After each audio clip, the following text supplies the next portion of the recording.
Hello, everyone. Thank you all for tuning in today.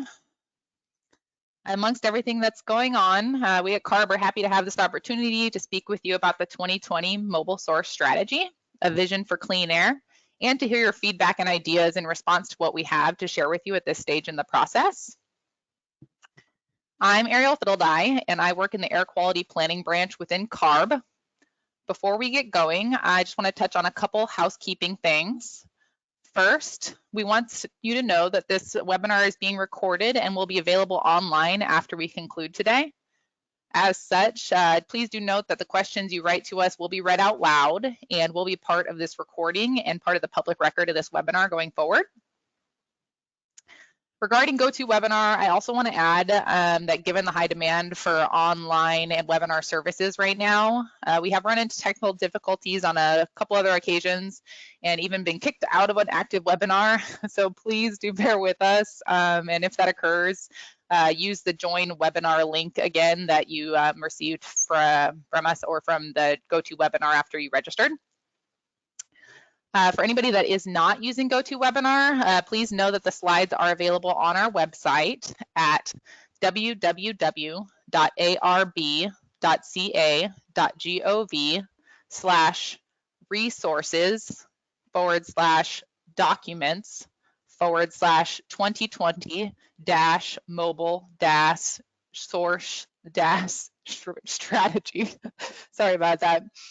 You can also go to CARB's homepage and use the search function to search 2020 Mobile Source Strategy, or even type CARB 2020 Mobile Source Strategy into Google or another search engine, and you should be able to find it. Bear with me as we get used to using the webinar function here. I might have a little delays in between slides.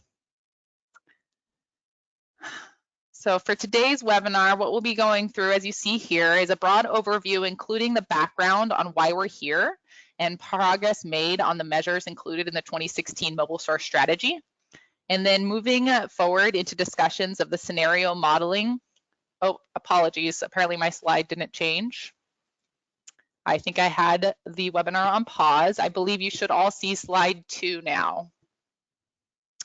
So as the slide shows here, we'll be going through the broad overview, talking about progress made since the 2016 Mobile Source Strategy, moving into discussions of the scenario modeling that's underway and what we're seeing from the preliminary modeling runs, touching on the regulatory concepts that CARB staff have identified to help us get to where we need to be for each mobile sector. We'll also discuss some specifics of the needs and the benefits in the South Coast and San Joaquin Valley, the two areas of the state with the most critical air quality challenges, and State Implementation Plan, or SIP, timelines that are drivers of many of our strategies. I'd like to mention up front that we are accepting questions both via email and through the GoToWebinar application for those of you online today. We do prefer that you send your questions to the email on the screen here, mss@arb.ca.gov, for organizational purposes and also just for the sake of the record in case we do run into technical difficulties with the GoToWebinar function. But you may also, if you choose to, send the questions through that chat. We plan on hearing and addressing all the comments and the questions that we get at the end of the staff presentation. But please feel free to send us questions throughout, and then we will address them in order after we conclude.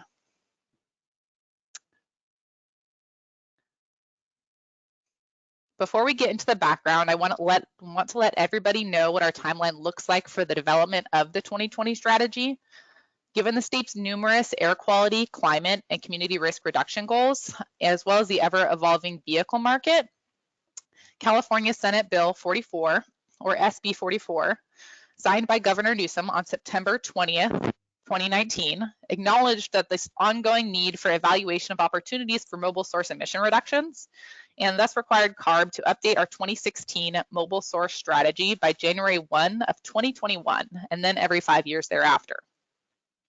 More specifically, SB 44 requires CARB to update the 2016 mobile source strategy for the medium and heavy-duty vehicle sector to include a comprehensive strategy for the deployment of medium and heavy-duty vehicles for the purpose of meeting the federal ambient air quality standards and reducing GHG emissions. It also directs CARB to set reasonable and achievable goals for reducing emissions from the medium and heavy-duty vehicles that are consistent with the state's overall goals. It's because of the SB 44 requirements that we are on the timeline that you see here on this slide, rather than a longer process that we might usually take for this sort of a broad planning document. Scenario modeling is already underway, and as it is an iterative process, will continue throughout development this year. We are planning to update our board by mid-year, looking to release a draft of the document in the fall, and go back to our board for consideration of the strategy at the end of the year.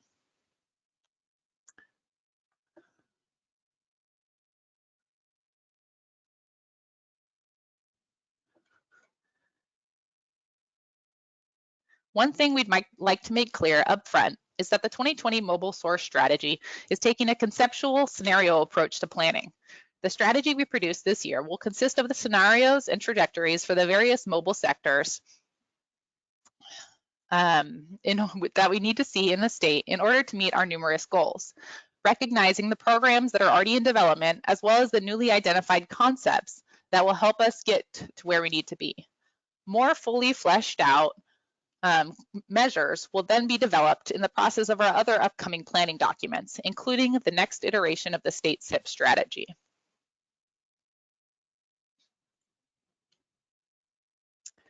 All right, I'll now get a little bit more into the background behind the 2020 Mobile Source Strategy. As you all know, CARB and California as a whole have a great number of targets and goals that we're working to meet over the next 30 years. We have various state implementation plan attainment years for South Coast and San Joaquin Valley, the two areas with the most significant ozone and PM2.5 challenges in the nation, including the very near-term targets in 2023, 24, and 25, and 2031 and 2037 for the more recent Ozone National Ambient Air Quality Standards, or NAAQS. There is also an immediate need to achieve reductions in our AB 617 communities, as well as other reducing emissions in all the highly impacted communities throughout the state. These AB 617 communities that have been selected do have target years in 2024 and 2025. Climate goals include the midterm target in 2030 for 40% GHG reduction below 1990 levels, and then the longer term targets in 2045 for carbon neutrality and 2050 for 80% below 1990 levels. Defining the scope of actions necessary to implement a strategic vision to meet all of California's goals and the requirements of SB 44 will require an integrated planning process. In order to identify the strategies and program concepts that will best help us to meet all of CARB's goals, it's imperative to look at the goals and potential benefits of all three broad and overlapping groups of pollutants that we're striving to reduce: criteria pollutants, toxics, and greenhouse gases. This type of planning effort is essential to address the interplay between the pollutants and sources and consider the benefits of different technologies and energy sources. As with the 2016 Mobile Source Strategy, in addition to the specific regulatory efforts, there are a number of large planning efforts for which the results of the integrated planning of the Mobile Source Strategy will play an important role. The efforts you see here on this slide are already underway and will be coming to CARB's board over the next couple of years. The attainment plan SIPs for the 2015 70 part per billion ozone standard are due between this year and 2022. CARB's next climate change scoping plan update is planned for completion in 2022 as well. And of course, community emission reduction plans and the third round of sustainable community strategies are in development already, with some of them having already been adopted.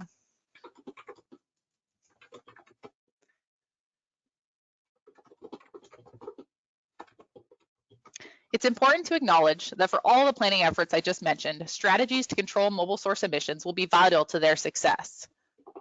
Mobile sources and the fossil fuels that power them continue to contribute a majority of emissions of oxides of nitrogen, a significant precursor to smog and particulate matter, and are the largest portion of GHG emissions in California.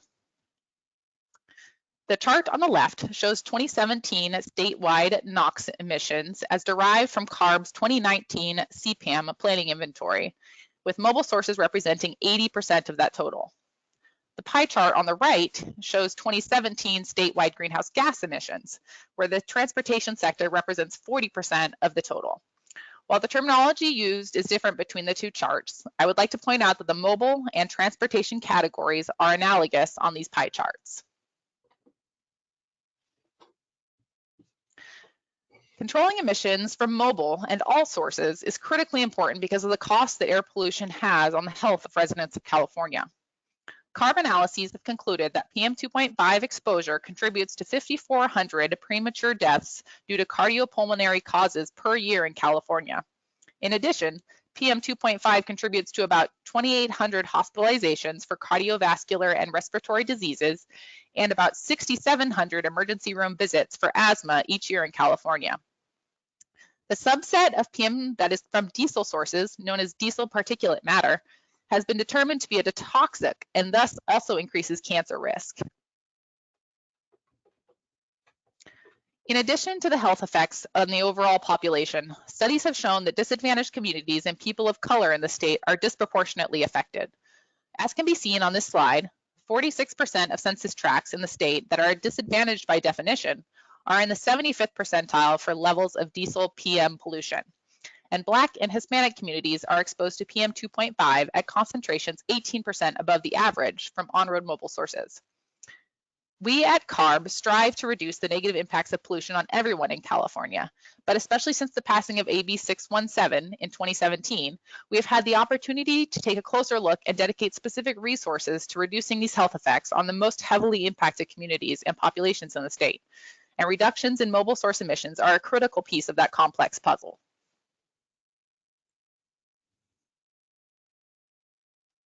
Next, I'm going to recap a little of the progress that has been made since the 2016 mobile source strategy. As many of you know, the 2016 mobile source strategy was released in May of 2016, and it has demonstrated how the state can simultaneously meet air quality standards, achieve greenhouse gas emission reduction targets, decrease health risk from transportation emissions, and reduce petroleum consumption through 2031.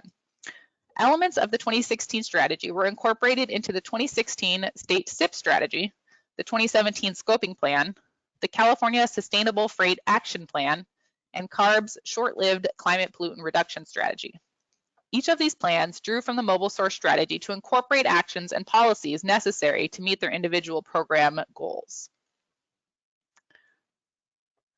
Since the 2016 mobile source strategy was completed, a number of regulatory items that were included as measures in that document have been completed and adopted by CARB's board. These include the medium and heavy duty GHG phase 2 regulation, the lower opacity limits for heavy duty vehicles, amended warranty requirements for heavy duty vehicles, the innovative clean transit regulation, and the zero emission airport shuttle bus regulation. In addition to those that have been adopted, many other items that were included as measures have progressed through their development process and are slated to come to the CARB board for consideration in the next couple years. As you can see here, these include the ocean-going vessels at berth and advanced clean trucks regulations, both which had their first hearings this past December and will be brought back to the board in the coming months. The heavy-duty low-NOx omnibus regulation is planned for board consideration in mid-2020.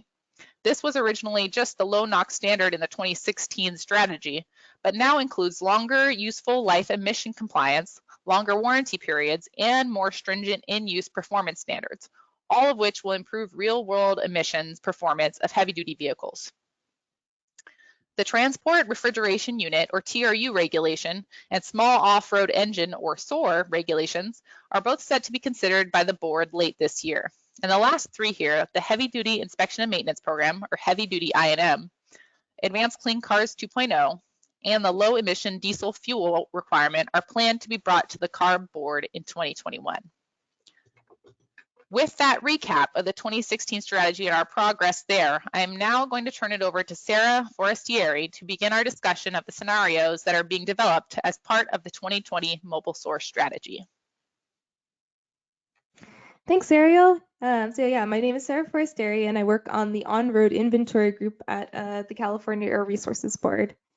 Before diving into scenarios, we recognize that the COVID-19 pandemic has had a significant impact on different sectors of the economy in California, including transportation, and the related shutdowns and restrictions has resulted in a rapid reduction in vehicle activity over the past couple of weeks, especially for passenger vehicles.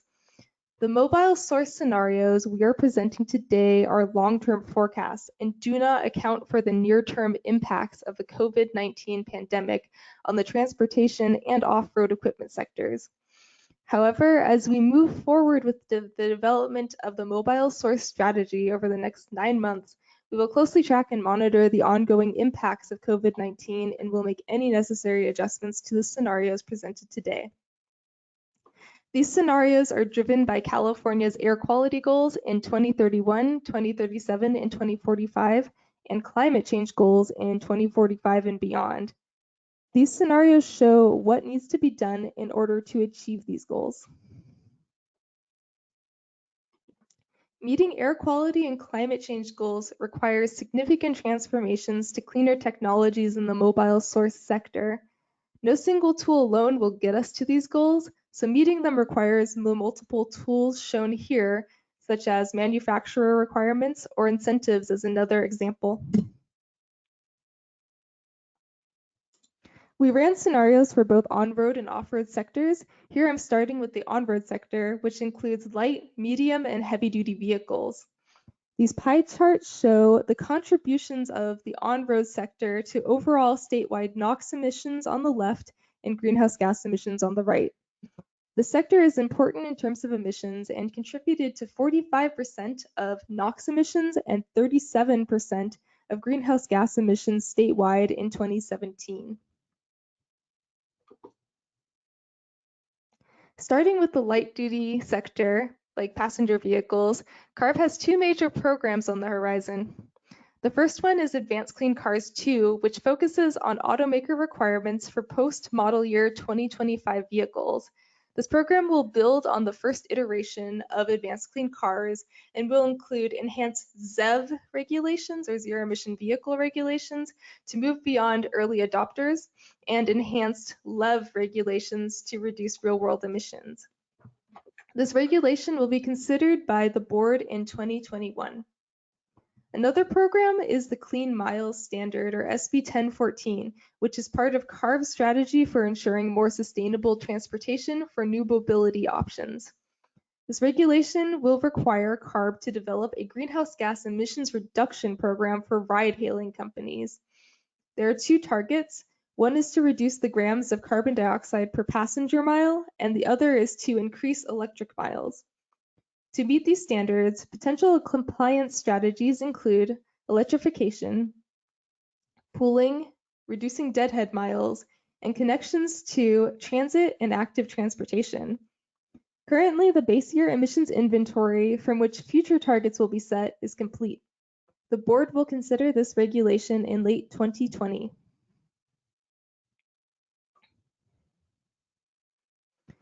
For the light-duty sector, we considered a scenario in which 100% of sales in 2035 are plug-in hybrids or PHEVs and zero-emission vehicles or ZEVs, which includes technologies like battery electric and fuel cell. The resulting technology population fractions are shown with ZEVs in darker green, PHEVs in lighter green, and gasoline vehicles shown in dark blue. Even with this scenario, we still do not achieve our long-term climate goals, which requires a fully electrified fleet in 2045. About half the fleet still uses internal combustion engines in this scenario. So CARB is working on exploring other scenarios that will help us achieve our long-term climate goals. For example, we can look into synergies with high mileage fleets like transportation network companies. We can also consider mitigating greenhouse gas emissions with either low carbon biofuels or other policies to remove internal combustion engine vehicles from the fleet. Another important tool for achieving our climate change goals for the light duty sector is through reducing vehicle miles traveled, or VMT.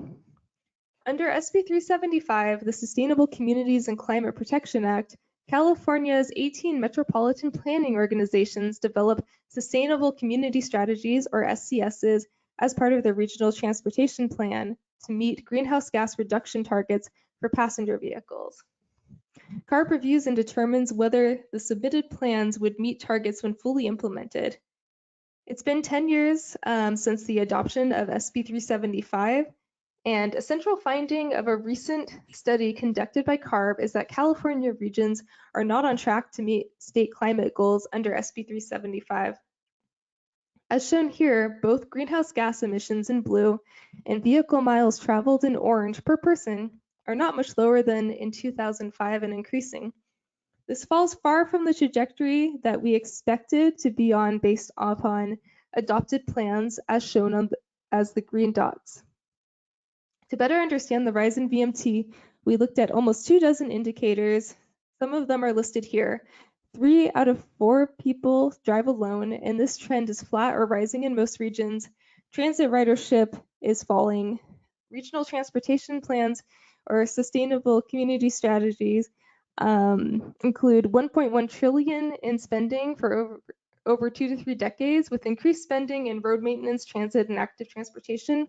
However, there has generally been little shift in spending planned by mode between the previous and current plans. Last, the housing burden has gone up with noticeable leaps in some income groups, which is causing costs to soar and maybe lengthening commutes if people have to drive further to find a home they can afford. So what can we do? CARB consistently heard concerns over the disconnect between the factors that shape growth and development and the state's environmental equity, climate, health, economic, and housing goals. The CARB conducted study does not conclude that any one particular entity or group is solely to blame for this. These outcomes are a result of all entities carrying out their mandates and acting within the current structure of incentives, laws, and politics. So the following opportunity areas were identified.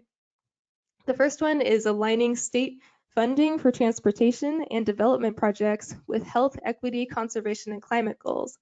Improving the jobs housing balance through state housing legislation and innovative efforts by regional agencies. Fostering new mobility options supportive of environmental and equity priorities.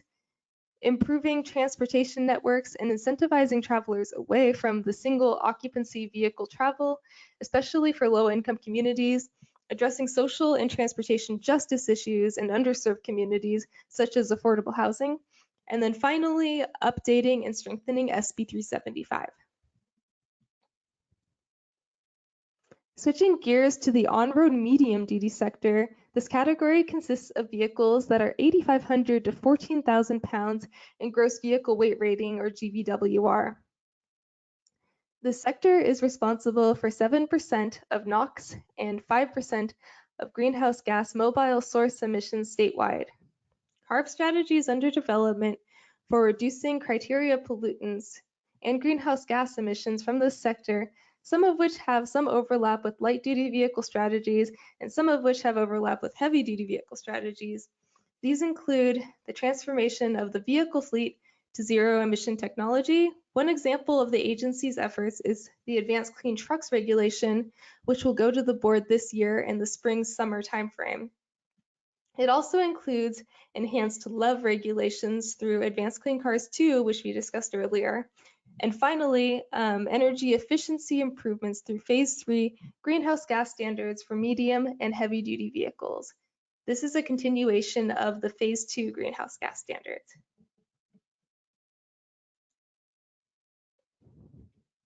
Okay, so here we considered a scenario to achieve CARB's long-term climate goals with an ambitious medium-duty ZEV phase-in, which has 100% ZEV sales after 2035. The resulting technology mix is shown below, with the orange area corresponding to internal combustion engines and the green dashed area for medium-duty ZEVs. In 2045, this scenario results in approximately 700,000 heavy-duty ZEVs, which is 60% of the total fleet, and an annual fuel demand of 0.27 billion gallons per year diesel and 0.16 billion gallons per year gasoline. For the on-road sector, the heavy-duty part is the most critical one.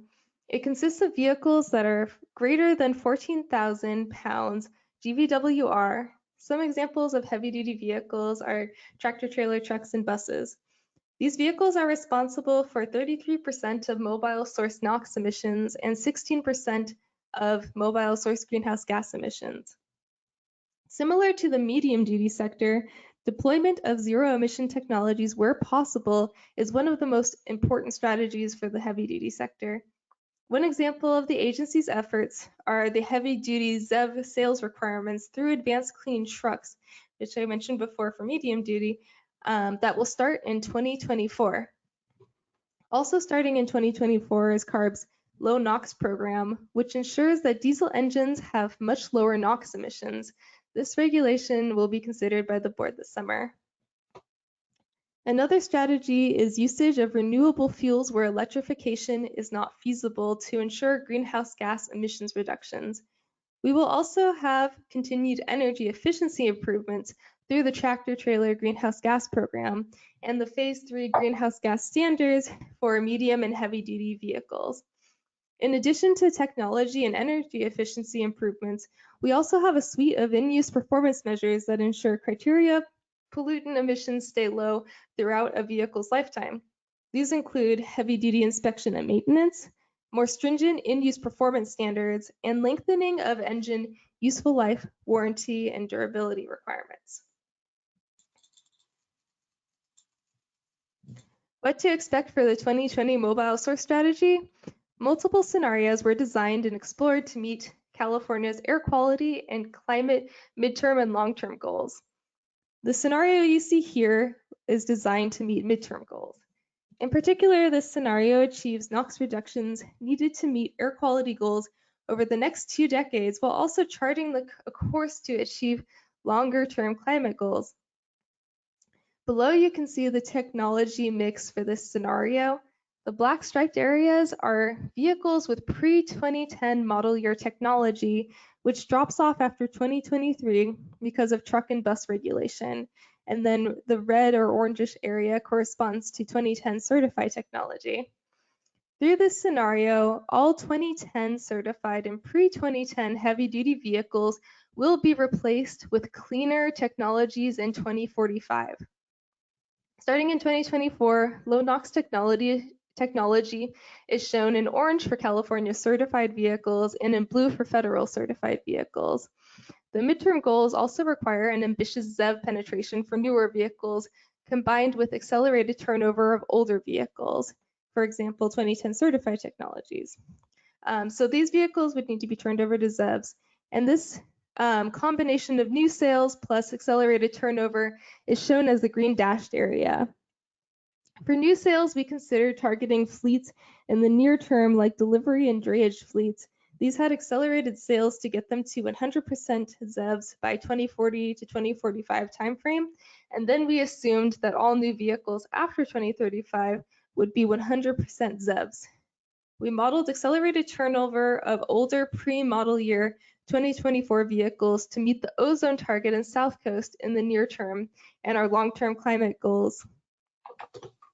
We need accelerated turnover to achieve the South Coast ozone target because ZEV and low NOx penetration for newer vehicles with natural turnover isn't enough to meet the necessary NOx reductions. As new vehicles become cleaner, the older vehicles become the most significant contributors to overall NOx emissions. So ZEV vehicles and low NOx vehicles have much lower NOx emissions than 2010 certified technology. Therefore, we need to transform the 2010 certified vehicles to cleaner vehicles. This scenario results in about 600,000 heavy-duty ZEVs total statewide in 2045, which is 58% of the fleet. This includes necessary phase-in of new ZEVs and those resulting from accelerated turnover.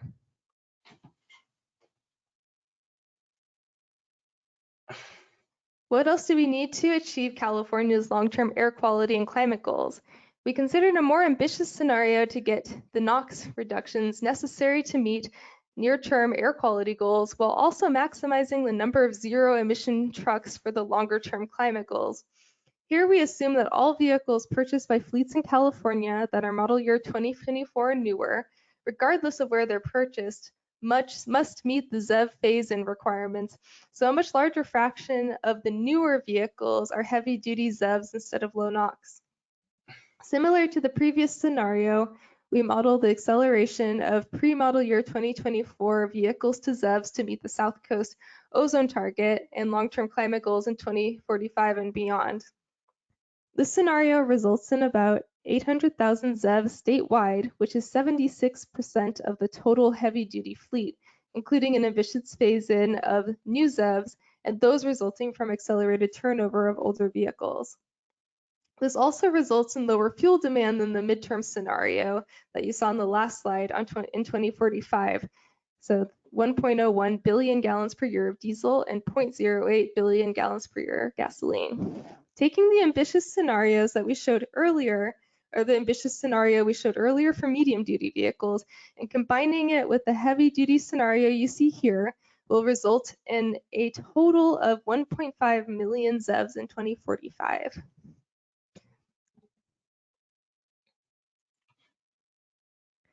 That wraps up the on-road sector. If you would like more information on CARB's on-road programs, please check out the following websites. Now I will hand it over to Liang to discuss off-road sector scenarios.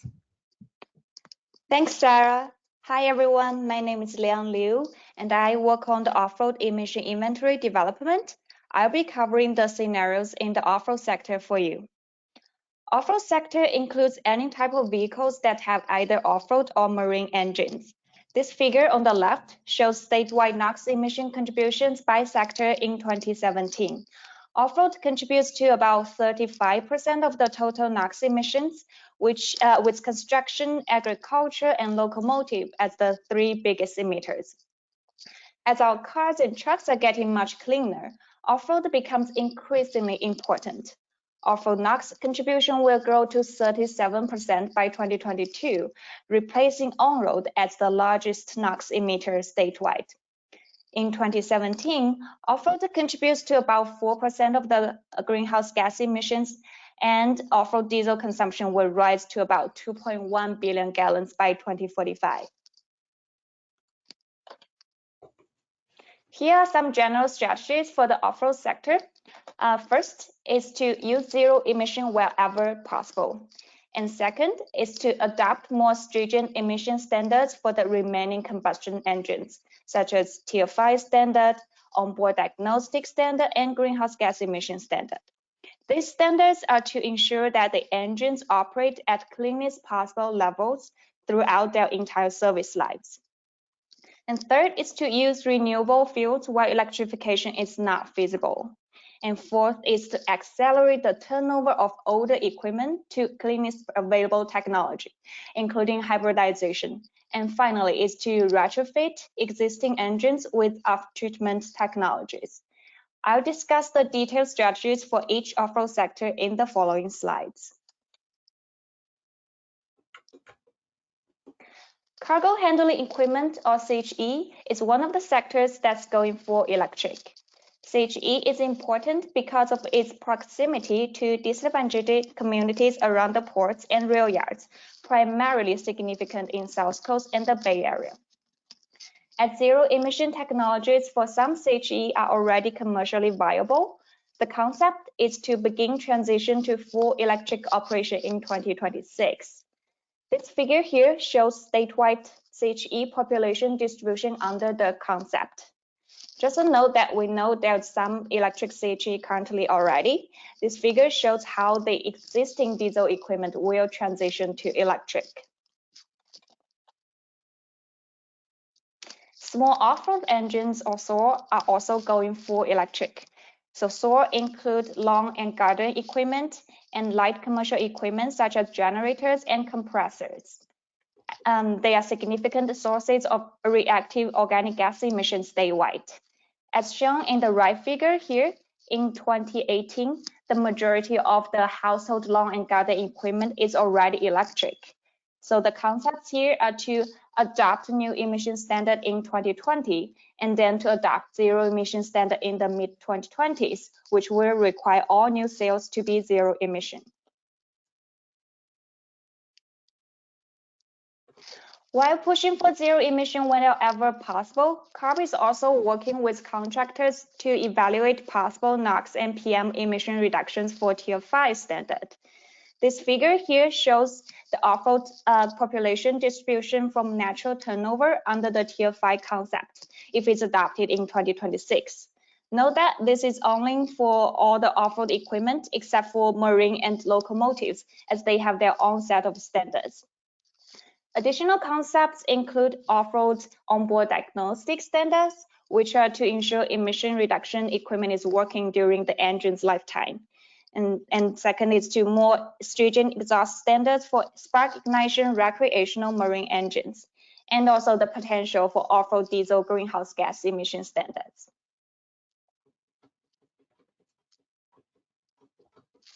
For the general off-road equipment, while pushing for electrification and more stringent standards, CARB also works on accelerating the turnover of older equipment. Construction, industrial, and mining equipment is significant NOx contributor in both San Joaquin Valley and South Coast. Current regulation allows continued use of Tier 0 to Tier 2 engines indefinitely, as long as they meet the fleet average requirements. The concept is to fully turn over Tier 0 to Tier 2 engines by 2031. The figure shows statewide NOx emissions by tier standard from this sector under the concept, and the dashed line shows baseline emissions. So under the concept, we will achieve about 9 tons per day NOx emission reduction in 2031. Agriculture is an especially important contributor in San Joaquin Valley. It makes up 18% of its total NOx emissions in 2019. CARB had incentive-driven programs such as Farmer that has significantly replaced Tier 0 to Tier 2 tractors with Tier 4 final ones since 2009. And the concepts here are to continue the incentive programs and to replace diesel all-terrain vehicles with electric ones. The figures here show San Joaquin Valley tractor population by tier with and without the continued incentives. With continued incentives, we can double the adoption of Tier 4 final tractors by 2025. Transport refrigeration units, or TRUs, are significant to all local communities. The concepts include zero-emission technology for truck TRUs and zero-emission operation requirements while stationary for trailer TRUs. And for less than 25 horsepower TRUs and TRU gensets, they have to meet the standard for 25 to 50 horsepower TRUs. The figure here shows statewide NOx emission by TRU type under the concepts, and the dashed line shows the baseline emissions. The concepts will start reducing TRU emissions in 2023 and will achieve over 50% NOx reduction by 2031, which is roughly 9 tons per day NOx statewide.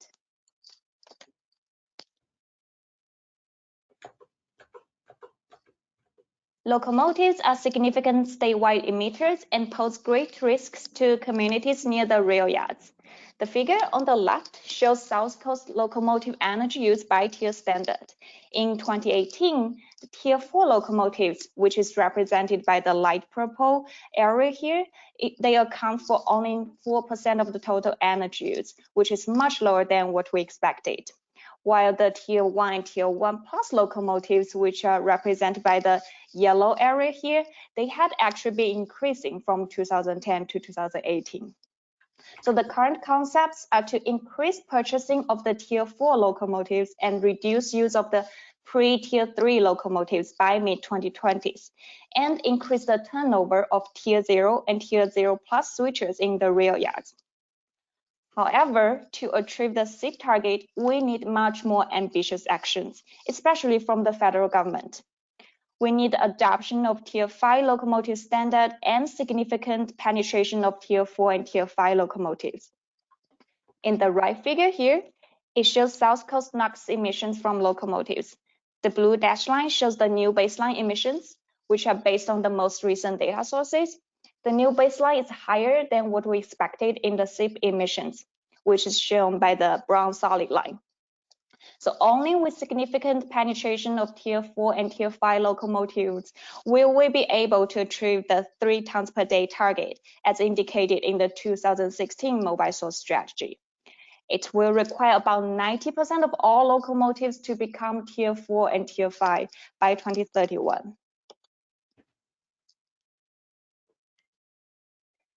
Commercial hovercrafts, or CHCs, they are important because of their proximity to at-risk communities around the ports, primarily significant in South Coast and the Bay Area.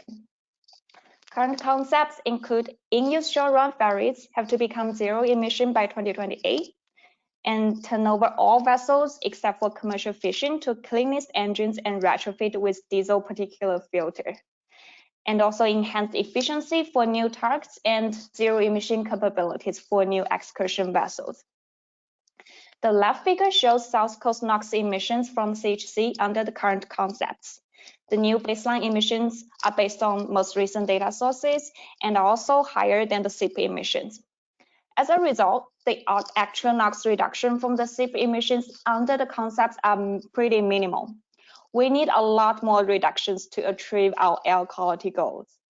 More actions include adding commercial fishing into the regulated categories, introducing Tier 4 to all vessels in 2023 and Tier 5 in 2027, and use plug-in hybrid technology for excursions and diesel-electric technology for all tugboats by 2030.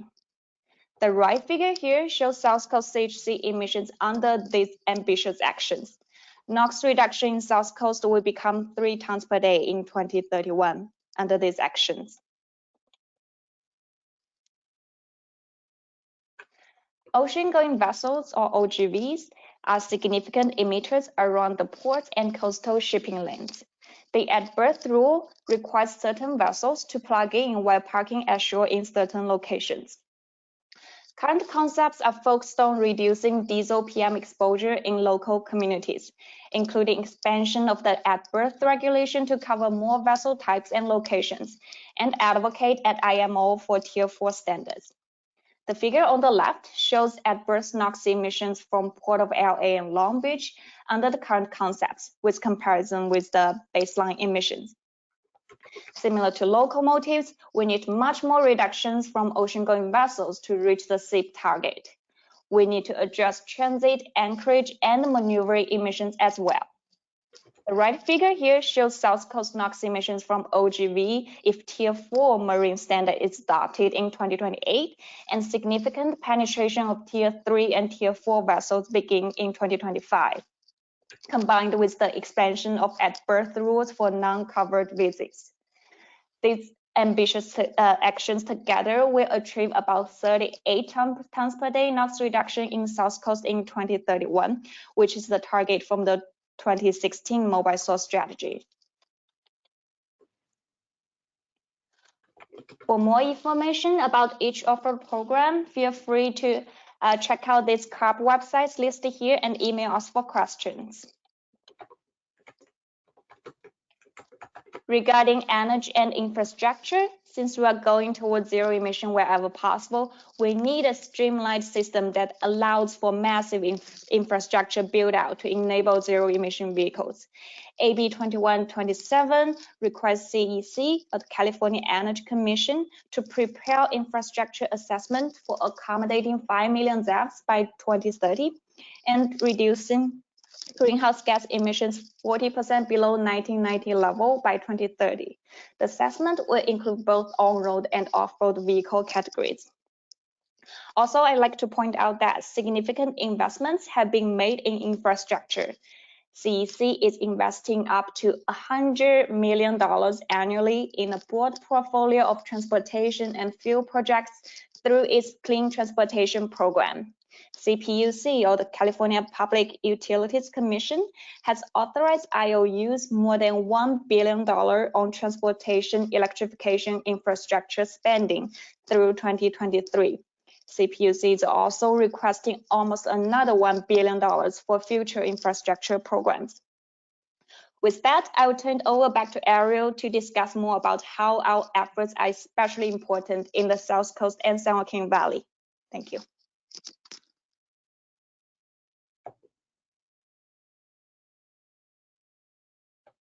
Thanks, Long. I'm now going to dive a little bit into the details of things for the South Coast and the San Joaquin Valley, the two regions of the state with the most critical air quality challenges, including very near-term SIP deadlines that are drivers of many of our strategies. As I mentioned earlier, the South Coast Air Basin and the San Joaquin Valley have a number of upcoming deadlines to meet the National Ambient Air Quality Standards. For ozone, these areas are both classified as extreme and must meet the 80 part per billion 8-hour ozone standard in 2023, the 75 part per billion standard in 2031, and the latest 70 part per billion standard in 2037. For PM 2.5, the San Joaquin Valley must meet the 65 microgram per cubic meter 24-hour standard and the 15 microgram per cubic meter annual standard this year. Both the Valley and the South Coast must also meet the newer 35 microgram per cubic meter 24-hour standard in 2024 and the 12 microgram per cubic meter annual standard in 2025. There is also the statewide AB 617 requirements to implement best available retrofit control technology, or BARCT, on industrial sources that are subject to the cap and trade program by the end of 2023. And these two regions, along with others with selected communities under CARB's Community Air Protection Program, have communities with emission reduction goals in the 2024 and 2025 timeframe. While NOx has been reduced dramatically in the South Coast Air Basin in the past 2 decades, to meet the upcoming federal ozone standards, it must be reduced further. This graph shows the NOx emissions in the South Coast since 2000, as they were in the SIP inventory included in the 2016 South Coast Air Quality Management Plan. To meet the 80 part per billion ozone standard in 2023, NOx must still be significantly reduced from today's levels. If NOx reductions can be achieved to meet the 80 part per billion 8-hour ozone standard, it will set the South Coast on target to meet the more stringent ozone standards in subsequent years. The same goes for the San Joaquin Valley and meeting PM 2.5 standards in 2024 and 2025. As can be seen on the graph here, NOx has been reduced significantly in the valley since 2000, but there is still a lot that must be done in the next 5 years. Reductions to meet the PM 2.5 standards will put the valley on track to meeting the ozone standards in 2031 and 2037. To achieve the level of NOx reductions needed in both regions, all sources of NOx must be reduced, and we can't do this without action at the federal level. As can be seen here, primarily federally regulated sources represent 31% of 2020 NOx emissions in the South Coast and 22% of NOx emissions in the San Joaquin Valley, according to the planning inventory included in the recent SIPs. While NOx from sources under state authority are currently the larger portion, emissions from primarily federally regulated sources are still substantial and are expected to increase to become the larger portion of the mobile source NOx emissions in the next decade. While these sources are primarily regulated at the federal level, I want to reiterate that CARB is taking the actions we can to reduce emissions from sources in these categories. As Leong talked about a few minutes ago, CARB is using the tools we have available to us to lower emissions levels from locomotives, ocean-going vessels, and other sources in the orange here on these pie charts.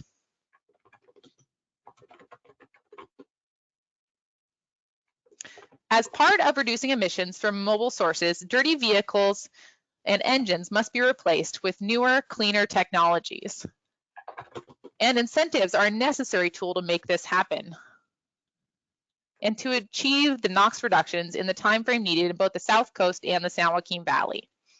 The South Coast Air Quality Management District determined in their 2016 Air Quality Management Plan that achieving the 80 part per billion ozone standard in 2023 would require at least $1 billion per year in incentive funding.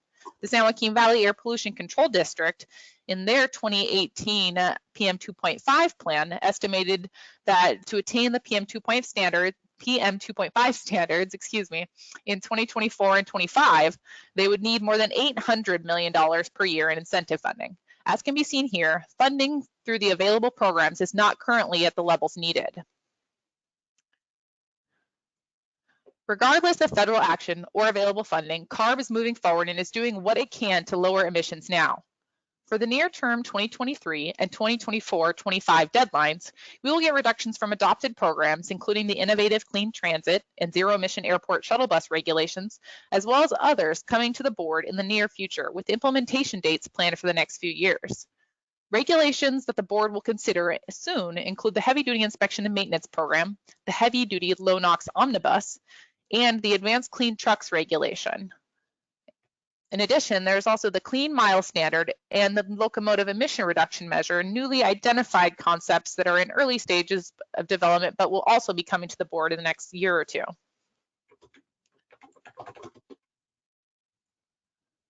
In addition, the board is scheduled to consider a number of amendments and new regulations that will provide additional NOx reductions by 2031, as seen on this slide.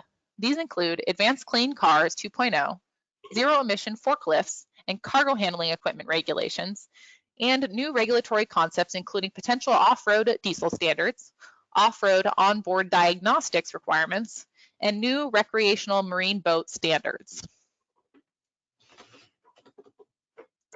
All right, we're just about done, so I'm just going to wrap things up a little bit before we start getting into your questions.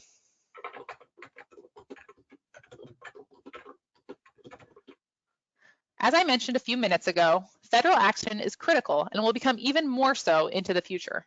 As can be seen on the plot on this slide, mobile source NOx emissions on the South Coast from sources under state control have decreased 75% by 2019 since 2000, and will continue to do so going forward as we implement the programs CARB has on the books and adopt additional regulations. Mobile sources that are primarily under federal control have also seen some reduction since 2000, but without new standards at the federal level, emissions from primarily federally regulated sources are expected to grow over the next decade and surpass emissions from California regulated mobile sources before 2030.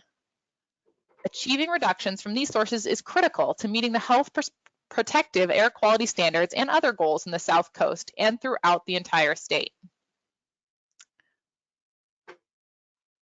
In addition to the action at federal level, increased levels of incentive funding are needed statewide and specifically in the South Coast and San Joaquin Valley to attain the very near-term deadlines for ozone and PM 2.5 attainment. AB 617 funding is also of great importance and will provide the critical reductions in impacted communities throughout California. Amongst the great needs across the state, CARB continues to push forward to look for new control strategies in all mobile sectors.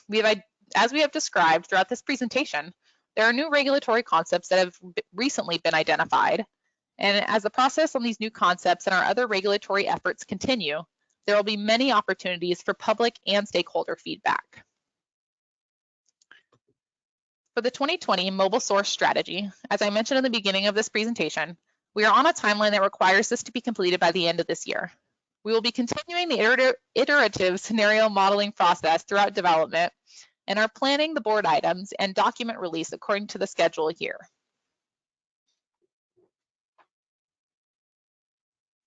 If you have questions after today's webinar, please feel free to reach out to myself, Ariel Fiddledye, for general questions, or to Sarah Leong for questions about scenario modeling.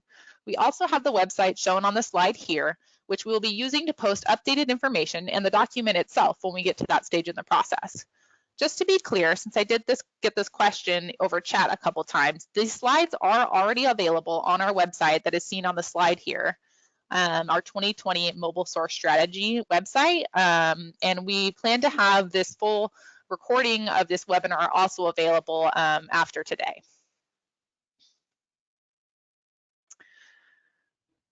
So that concludes our presentation for today. If you have questions or comments right now, please send them to the email address here on the screen, mss@arb.ca.gov, or as I mentioned earlier, you can use the chat feature, but we'd prefer you put them in the email just for record-keeping purposes. So please give us a second to organize. I'm going to go on mute, and then we're going to start reading the written questions that we've received over the webinar, and the CARB staff here online as panelists will do our best to answer and address all of your guys' questions.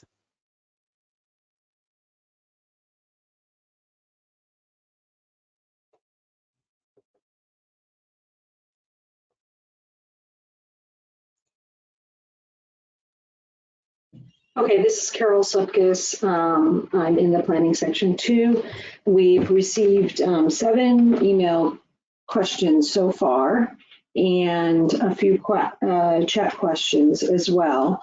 So we'll try to let me get organized on this. The first email question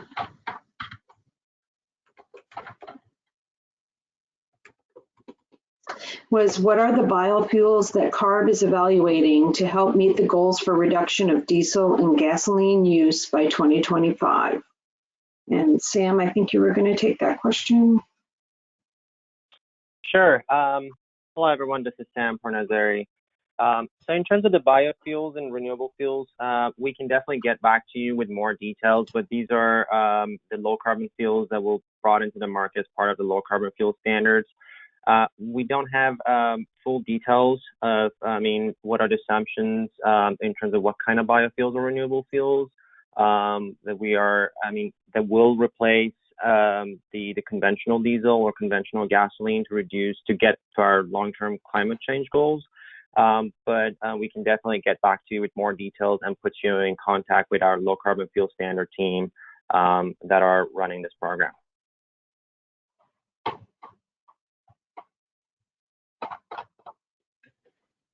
Okay. Question number 2. It was mentioned that the scenarios for air quality impacts address the 2027 standards and beyond. Why was the 2023 NAC standard not included in this scenario analysis? And where is the 2023 analysis found? And is the 2023 planning being updated?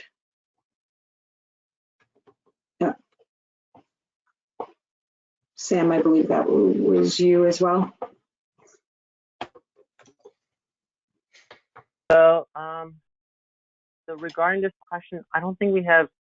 I think by 2027, I think they mean 2037 attainment goal for the 70 ppb standards. So the type of scenarios that we're considering here were around meeting the short-term, midterm air quality goals, as well as meeting long-term climate goals, which, as Ariel mentioned in her presentation, is consisted of 2023 ozone standard, 2024 and 2025 PM2.5 standard, 2031 ozone, meeting the ozone standards in 2031, and also meeting the 70 ppb ozone standards in 2037. So there are certain measures or strategies that Ariel went through in one of the slides, which was touching on what sort of reductions or what sort of programs will get additional reductions beyond the current programs in 2023, in 2024, 5, 31, as well as 37. I think those are the programs. But if that doesn't answer your question, please send us another questions or send us an email, and I think Sylvia and others can help answer that.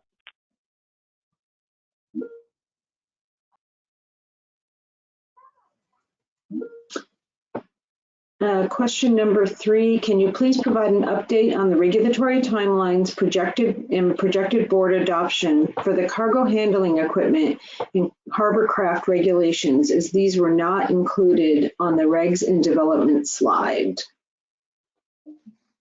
Hello, this is Corey Palmer with Off-Road Inventory. I can comment that cargo handling, commercial hovercraft workshops will take place this year, with a board date tentatively set in 2021. And cargo handling dates aren't specifically set up, but they would follow that process probably right after the commercial hovercraft work is wrapping up. So I'd be happy to share more information on that as well if you'd like to send us an email. This is Ariel. I just want to chime in and add that, yeah, we do have some links on slides for more information to look at the program web pages for most programs, if they already, did have a program web page available. So feel free to check those out as well.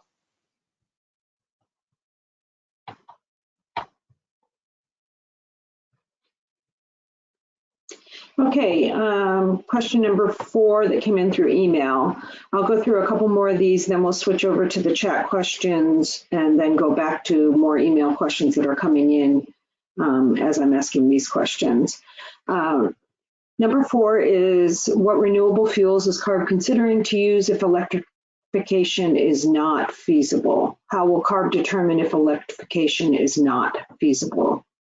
On the first part, on the fuels, Sam, did you have renewable fuels counted in that, or can you address that one? So currently the scenarios are not the scenarios are only showing the vehicle technology mixes that that we think will be needed in order to meet our air quality and climate goals. It does not necessarily talk about, these scenarios does not necessarily talk about the type of renewable fuels that will be used to mitigate the climate pollutants or greenhouse gas emissions as a result of the combustion vehicles. Similar to the previous response that I provided, we can definitely put you in touch with our low carbon fuel standard team, and they can provide more details on what kind of renewable fuels or biofuels will be considered moving forward. In terms of the second questions, or the second part of the question, how will CARB determine if electrification is not feasible? This will be done through an extensive technology assessments that the agency will conduct as we go through different regulations. I mean, again, the scenarios or the presentation you've seen today was only a scenario on the type of technologies or type of technology that will be needed in future for us to meet our midterm and long-term goals. But then once we get to the specific strategies or specific policies to bring these technologies on the road, there will be an extensive technology assessment that will be conducted, and that's where we will determine where we can do further electrifications, where we can push for more electrifications, and where the electrification is not feasible due to a variety of different reasons, such as infrastructure, cost, or even just technology itself.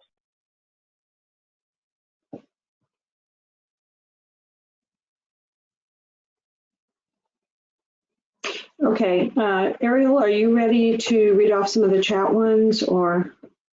Yeah, I can do that. Okay, and then we'll go back to email.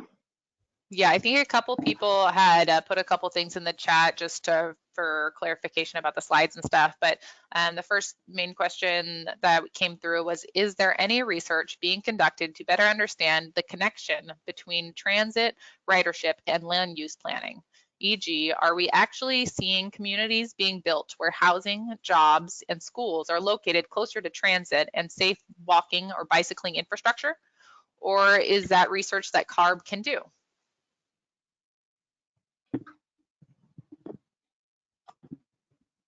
All right, I can take this on, and then we can definitely put you in contact with our Sustainable Transportation and Communities Division for a more detailed answer.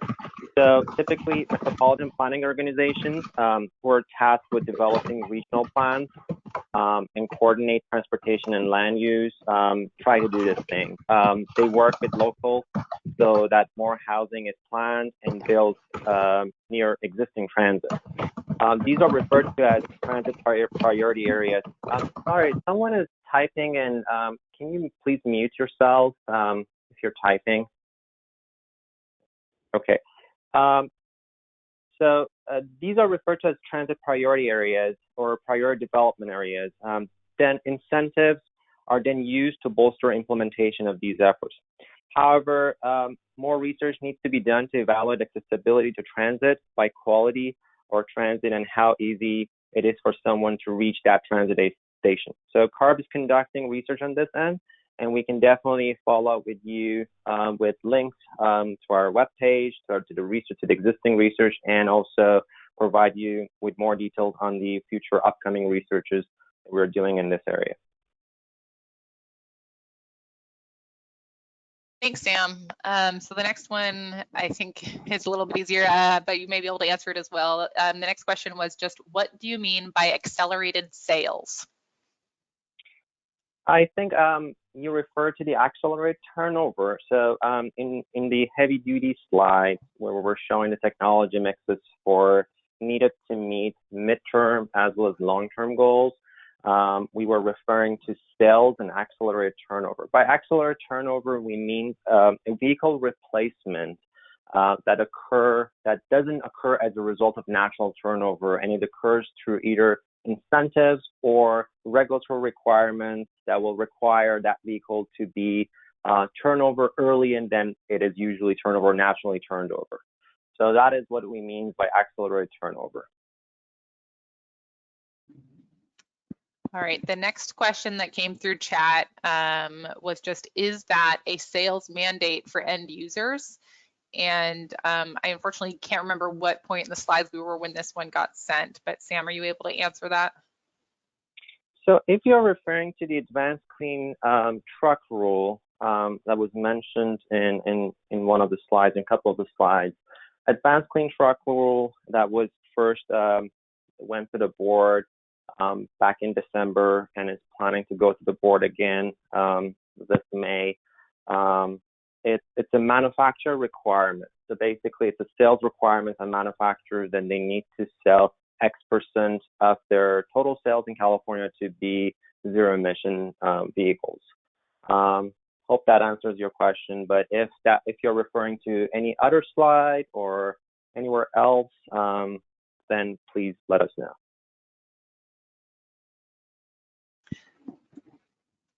Thanks, Sam. Okay, so the next question that came through chat, I think I'll do this one and then we'll switch it back to Carol to do more via email. So this question is, in most slides today, you mention about the NOx while nothing about hydrocarbons. Does this mean in a recent science shows that NOx has more impact on air quality than hydrocarbons? Or NOx in today's presentation represents hydrocarbons as well and need to be reduced in terms of air quality point of view? Hello, this is Sylvia Vanderspeck. I'll go ahead and answer this question. NOx is the key pollutant to meet the air quality standards in both the South Coast and the San Joaquin Valley.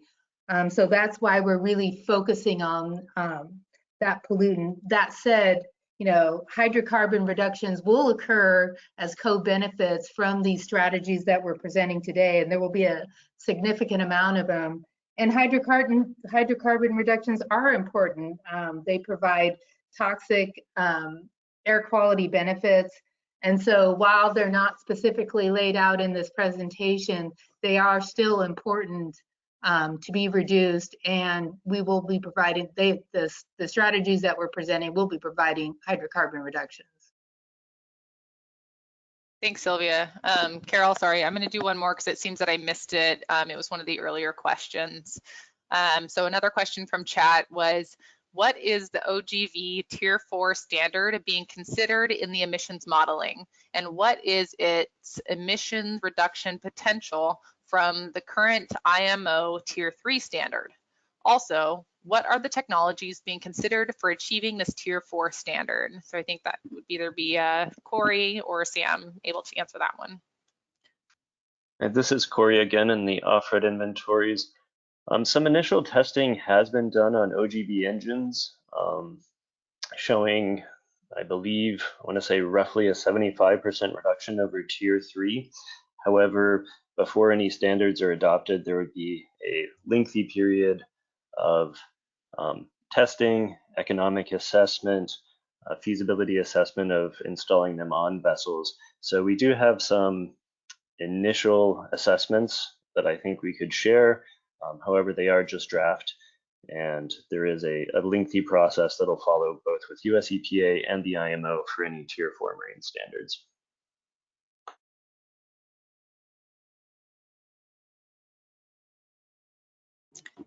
Thanks. Carol, I think, do you want to switch back over and go to a couple of the email questions?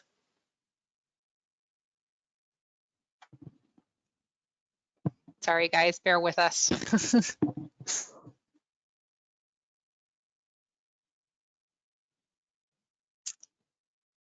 Oh, sorry, this is my fault. I apparently muted Carol All right, Carol, you're now unmuted. My mistake. Thank you. Okay.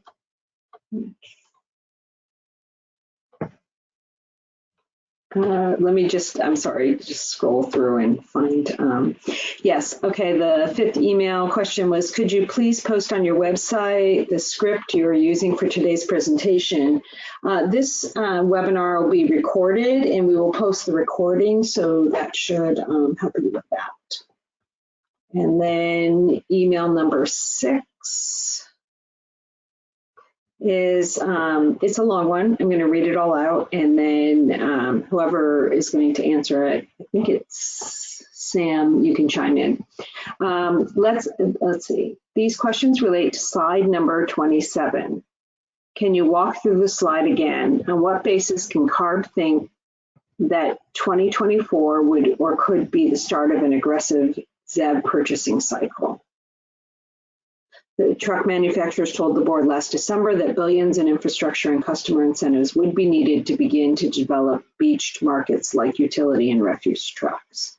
Where are those billions coming from? How aggressive could ZEV be employed if the trucks are just beginning to emerge and the truck plants are stopping production today? The second part of it, also please advise how or if natural gas use fits into the scenario. I see low NOx diesel started in 2024, but no CNG or renewable gas. If battery electric heavy duty vehicles will take several years to develop, where do CNG and RNG and low NOx engines fit in terms of priority?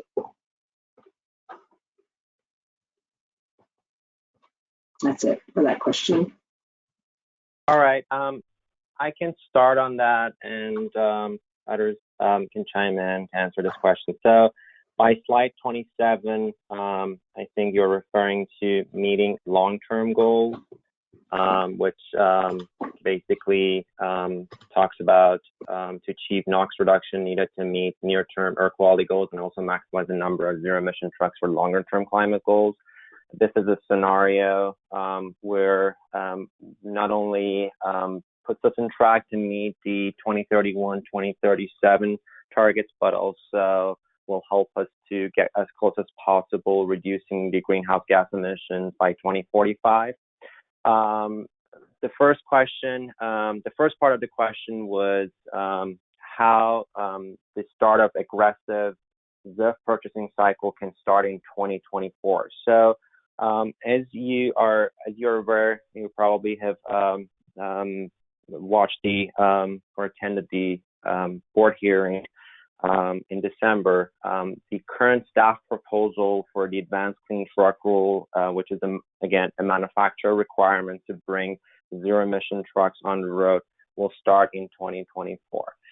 Obviously, 2024 is the starting point. I mean, as it's shown on the slide deck, I mean, we're not necessarily going to 100% ZEVs or 100% clean technology in 2024. There will be a phase-in of zero-emission trucks that will come into the road, starting with the vocations or with the categories that ZEV technology is feasible for them, and then ramping it up to other categories that are more challenging.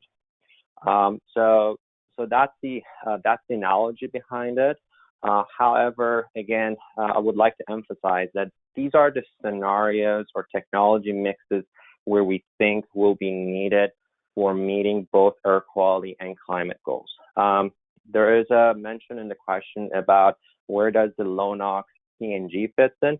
I think we should consider that low NOx diesel portion on the top as more of a low NOx technology, the federal and California low NOx technology. Obviously, there has been some low NOx CNG that were sold in California. I mean, the numbers are not significantly high, but there has been this low NOx technology that Cummins Westport has developed, has been sold in California. There are not a lot of natural gas trucks in California operating at this point, but definitely, I think that's a valid point that we need to take on as part of how we are naming the low NOx technology in our slide. In terms of, I hope that answers most of the question. Is there anything else that I missed, Carol? I think there was also a mention about renewable natural gas. Again, this is the same questions about the renewable fuels. I mean, the current slide 27 or any other slide, are mainly talking about are mainly focusing on the vehicle technologies that will be needed, and does not necessarily yet quantify the greenhouse gas emissions benefit associated with them. So obviously, renewable natural gas, renewable diesel, or renewable gasoline will provide additional greenhouse gas emission benefits. But that will be something that we will do over the course of next 6 to 9 months on the scenarios that we're going to develop the greenhouse gas emission benefits, and then we will define how those renewable fuels will help us to achieve our long-term climate goals. Okay, thanks, Sam. Email number 6. What discussions have you had with manufacturers that lead you to think that a certified Tier 5 engine will be available for off-road construction equipment in 2025? And I believe, Corey, you were going to do that, but I wanted to go back to one. Sorry. Oh no, I had it. Corey, I believe you were going to take that one. Sure, and I'll actually combine this with the next question because it's essentially the same. Okay, do you need me to read that, or? Sure, go ahead. Okay, the next question he's combining it with is who's making Tier 5 and what is it? Have the manufacturers provided CARB with information that is technologically feasible, commercially available, functional, and at what cost? How do you model, and then how do you model that? Sorry. Right, these are good questions. So done initial contract funding, and we have started receiving results for potential reductions in Tier 5 off-road engines. For any interested parties, if you shoot me an email or you shoot Ariel an email and she can forward it on, we'll be happy to keep you on the list and share that with you as it becomes available. So we have seen test results that show Tier 5 technology is possible and achieves significant reductions beyond Tier 4. As I mentioned with marine engines, what we're doing right now is identifying the need. So that's what's reflected in the slides. There will be a lengthy process before any Tier 5 adoption where CARB works with the manufacturers and with US EPA to align standards wherever possible before anything is adopted, and that will be similar to the ongoing process that's happened with trucks and other things. So we have started the work, but don't take this presentation to be the end all. It's the beginning of the process for Tier 5, not the end.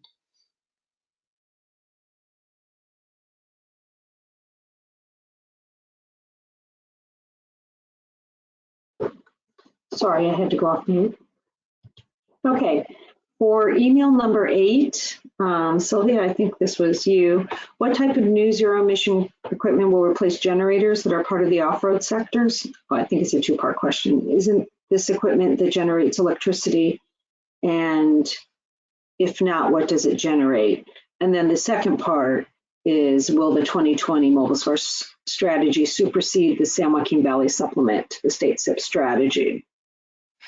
Carol, I can go ahead and answer the second part of that question, and then I'll let Corey answer the first part. And so basically, the 2020 mobile source strategy does not supersede, it supplements the San Joaquin Valley SIP strategy. The San Joaquin Valley SIP strategy is an important element for the San Joaquin Valley PM 2.5, and we are moving forward on all of those specific elements. What we are doing as part of the 2020 mobile source strategy is identifying any opportunities where we can provide some early reductions for the San Joaquin Valley. So basically, the 2020 mobile source strategy is a supplement to what we're doing and complements it.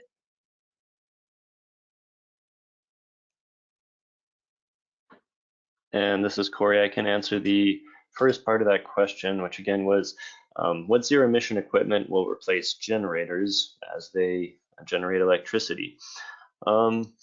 This is a good timely question. The recent blackouts in California, actually a number of months ago, saw a large spike in generator purchases. So we were exploring this issue. As battery technology improves, there's definitely the ability for smaller applications, for instance, homes or other things, to use a mix of solar and battery power that'll last several days. For the larger applications, there are things that companies are exploring, such as microgrids. However, for a backup generator for a hospital, for example, you want a high level of certainty. So it may be some time before we see zero emissions equipment make it into large generators.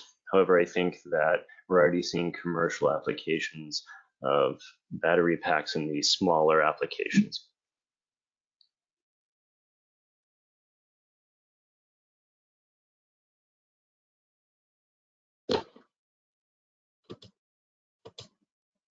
Okay, and this is the last email question I'll list and then turn it over to the chat questions, Ariel. So this is one I noted, the person asked that they noticed that the on-road motorcycle sector is not included in the mobile source strategy, but there's an ongoing rulemaking for this category. Is there a reason it was excluded? I can take this on, Carol. I can take this on the motorcycle. That is correct. There's an ongoing effort for motorcycles, which will definitely provide NOx and hydrocarbon emissions. We'll definitely consider that as we are going through the comprehensive update to the mobile source strategy over the next 6 months. The strategies today were on the big hitters of NOx emissions, such as light duty vehicles, off-road sector, as well as heavy duty sector. But we'll definitely consider motorcycles as well as some of the other categories that are that will go to we're planning to get reductions from them in the next couple of years.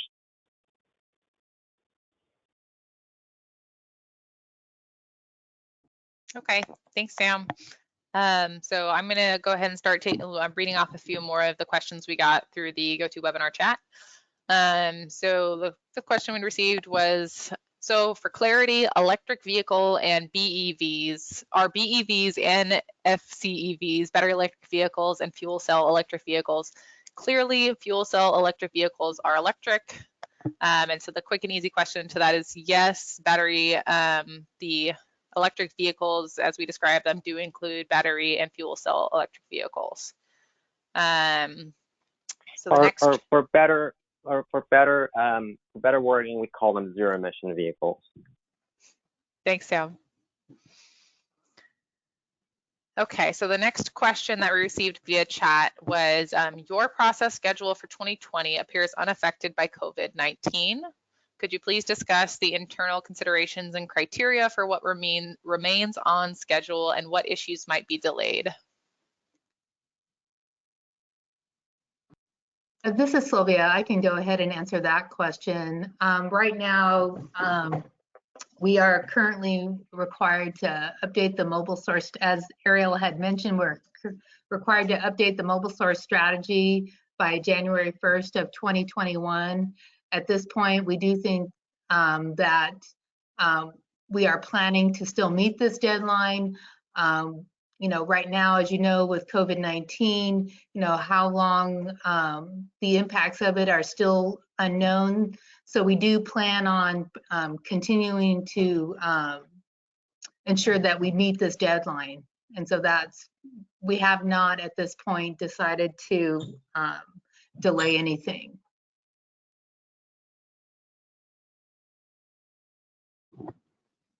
Thanks, Sylvia. So the next question that we received via chat was, is CARB going to have a comment period? Are written comments going to be accepted and posted? I would like to say that, once we have a draft document, like I had said earlier, that we plan on releasing in the fall timeframe, we will definitely be having a written comment period. Aside from that, I don't know if anybody in my management has anything to add. We, of course, are happy to take your questions and comments right now if you want to. Like I said, we had our contact info, both this mss@arb.ca.gov email and then specific emails for myself, Sarah, and Liang. If you want to reach out, comments or questions, we're happy to take all of that. But as far as formal comment periods go, I believe that will happen at the time when we have a draft document. Sylvia, do you have anything to add? No. Okay. So our next question via chat had said that slide 52 mentions the need for incentive funding for South Coast and San Joaquin Valley. Your low carbon transportation colleagues want to eliminate funding for low NOx trucks because the biggest near-term reductions in NOx and PM come from low NOx trucks. How do you reconcile your slide and their intentions? I'll go ahead and pull up slide 52 here.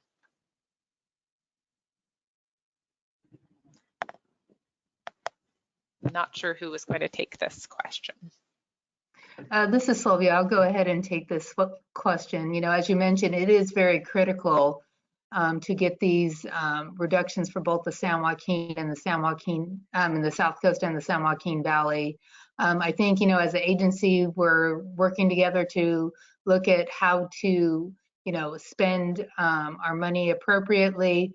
You know, as you may be aware, the low carbon transportation sector, the focus is on reducing GHG emissions.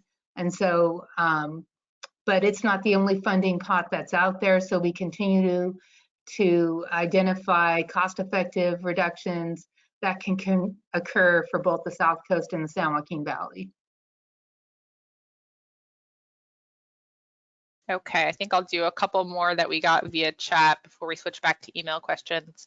The next one we got on chat said, why are the cost factors not included with the potential regulatory actions rather than being placed at the end? And I'm not sure if that's the discussion of the incentives, which we mostly talked about towards the end of our presentation.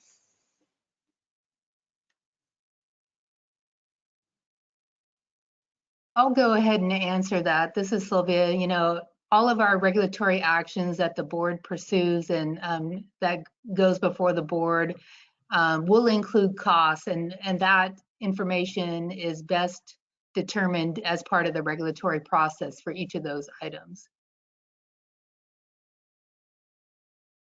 Thanks, Sylvia. Chat question number 10. I think this is related to another question that we had been addressing a few minutes ago, but what it said was, my question is similar and I'm still confused. Is the percentage listed above the various dates for the medium or heavy duty trucks the population of ZEV trucks on the road or the population of new sales? And I'm assuming this is referencing on our medium and heavy duty slides where we have the percentage above each one of those graphs. I'll go back. I can take that question. Yeah, go ahead, Sam. That question, and Sarah can chime in. Those percentages are the percentage of the whole fleet, not necessarily new sales. So Ariel, if you go to, okay, so on slide 27, for example, where we set 2045, 76% HD ZEV and Axler turnover, those are the number of vehicles in that green stripe white portion. And the 24% are the blue and orange portion.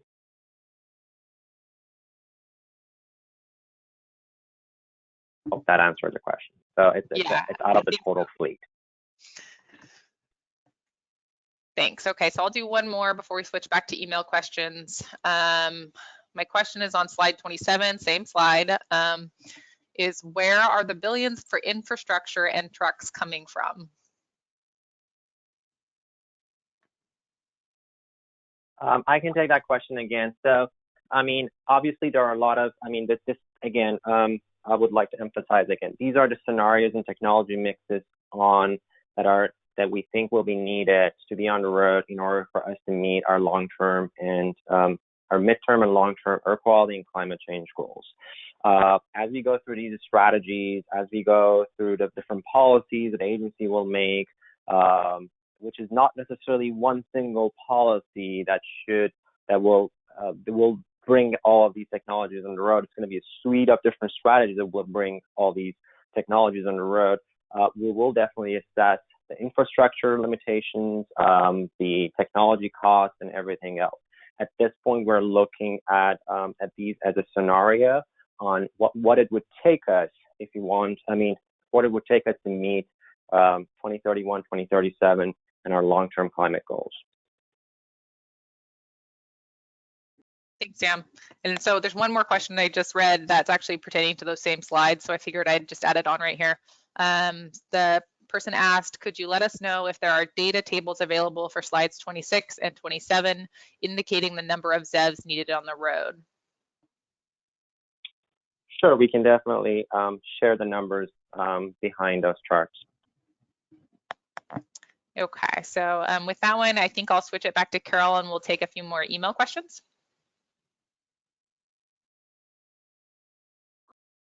Okay, back on.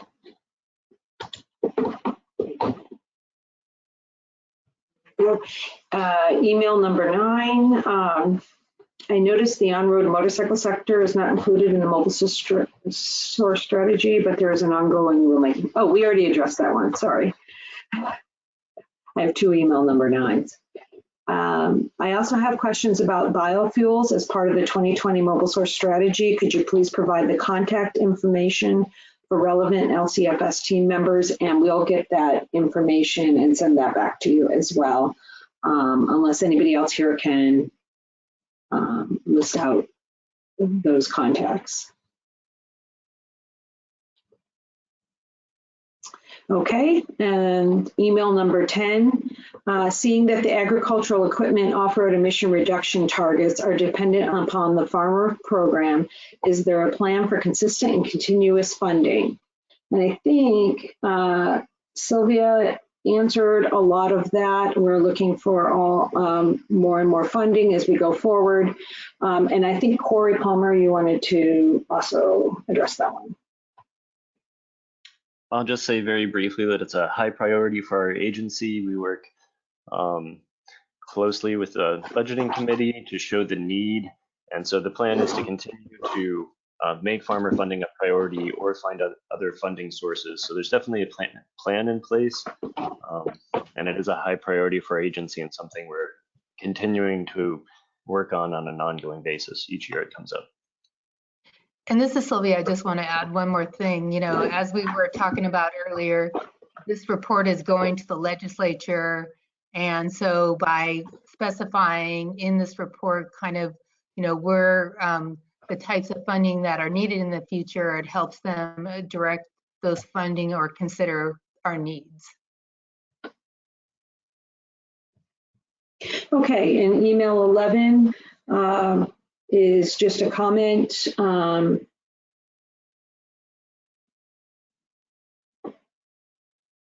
A comment that CARB's data shows that we won't meet air quality Clean Air Act standards without aggressive actions to clean up engines and fuels and reduce vehicle miles traveled. Failure to attain the standards would result in thousands of premature deaths and preventable illnesses, as well as a threat of federal sanctions. And so that is a comment, thank you. And we look forward to working with CARB on the measures that we have outlined.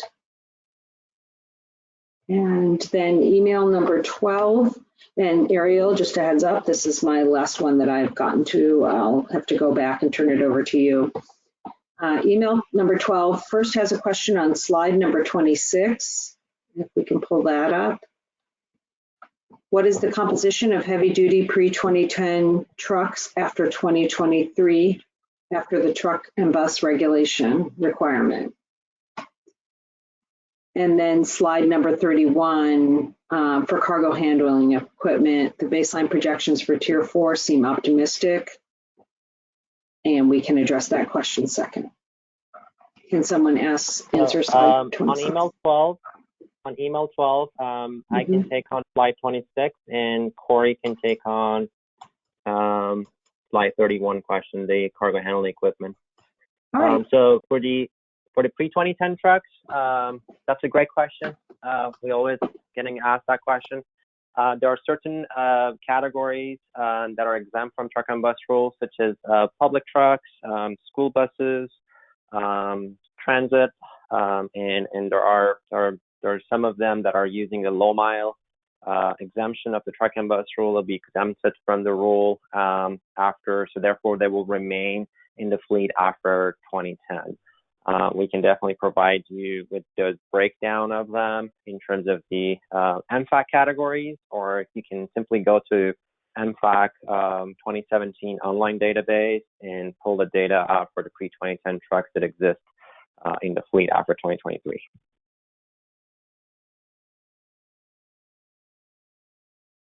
And then I'll comment on slide 31, comment on cargo handling equipment. So the comment is the baseline projections for Tier 4 seem optimistic, too high in 2020, whereas the 2018 data for the ports of LA and Long Beach, the main ports in South Coast, are only showing 30% trend in replacing older equipment and a recommendation of updating the baseline inventory. So this, we absolutely agree that an update is needed. We're going to be focusing on that heavily following the current work on commercial harbor craft. So it's definitely an upcoming category and something we'll address long before any measures are considered.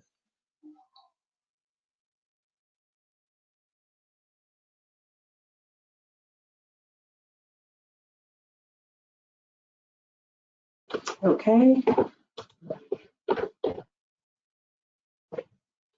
Okay, Ariel, I'm sorry, that's the last one that I have written down. There's still plenty more. I just haven't caught up. Are you able to handle some of the chat ones? Yeah, Okay, I'll go thank ahead and you. take a few from chat. So I think the next one that we had not addressed from chat was, how does CARB plan to accelerate Tier 3 OGV beginning in 2025? And I think Corey was going to take a stab at this one. Hi, Thomas. Yeah, so this shows a very fast penetration of Tier 3, then followed by Tier 4 in 2028.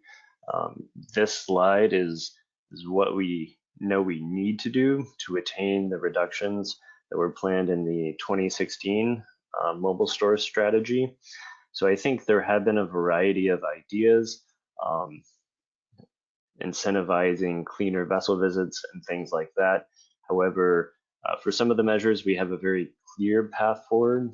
And for this one, I would look at it as more of a determination of what's needed by 2031, with a lot more work necessary for how it's going to be achieved.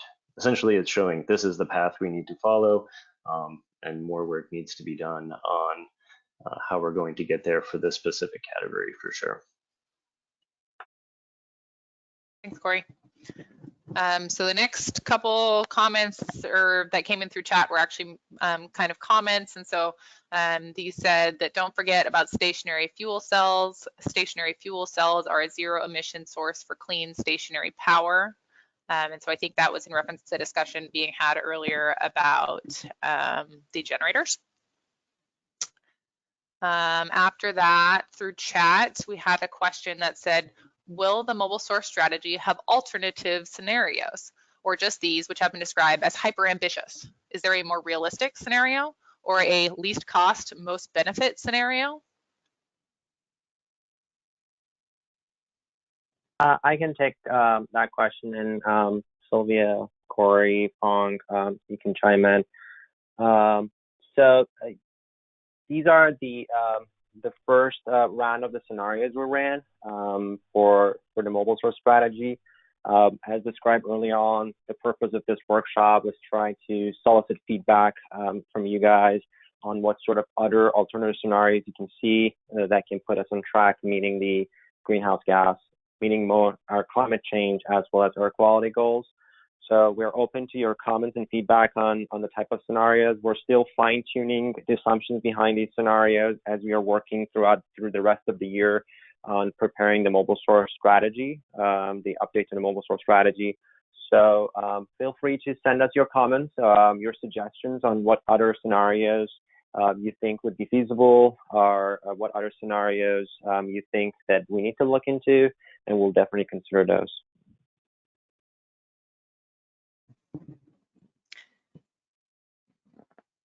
Thanks, Sam. So I would just like to add a couple things that somebody from our low carbon transportation team who works in incentives, she had chimed in through our chat feature here, and so I'm just going to add what she had put in here, that we do have, as far as incentives go and answering those questions, that we have a portfolio approach when it comes to incentive, and currently there are several programs that can cover low NOx engines, including Moyer, the Community Air Protection Program, and farmer programs. That was what she had. Maybe if we do have any more questions about incentives, I may be able to unmute Michelle if I can find her on our list of attendees, but I think we answered those questions for now. So I think as far as chat goes, I believe we've got through all the ones that I have on there right now. So Carol, if you are able to take some more from email, because I know there are. Oh wait, I found one more. Actually, sorry about that. I found one more via chat. The chat feature is kind of hard and gets all messy here in GoToWebinar. So I'm going to go ahead and take one more from chat that I just came across. It says, could someone explain how such a high population of internal combustion engine medium and heavy duty trucks can remain on road in 2045 and still meet the carbon neutrality climate targets? I can answer Dan, and then definitely refer you to our team at CARB, who is working on defining strategies for carbon neutrality. Obviously, carbon neutrality is not necessarily specific to a sector. It's a combination of all sectors. It looks at the life cycle emissions, both the upstream as well as the downstream side.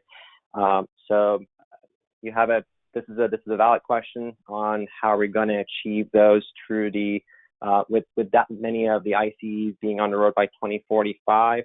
As mentioned earlier in a couple of earlier slides, we also mentioned that wherever electrification is not feasible, renewable fuels or biofuels will be used. So there will be a combination of strategies from both sequestration, working lands, as well as technology forcing strategies to achieve those. But those are not yet defined, and there are several studies, research going on to help define those strategies. But we can definitely put you in contact with our team at CARB who's working on this.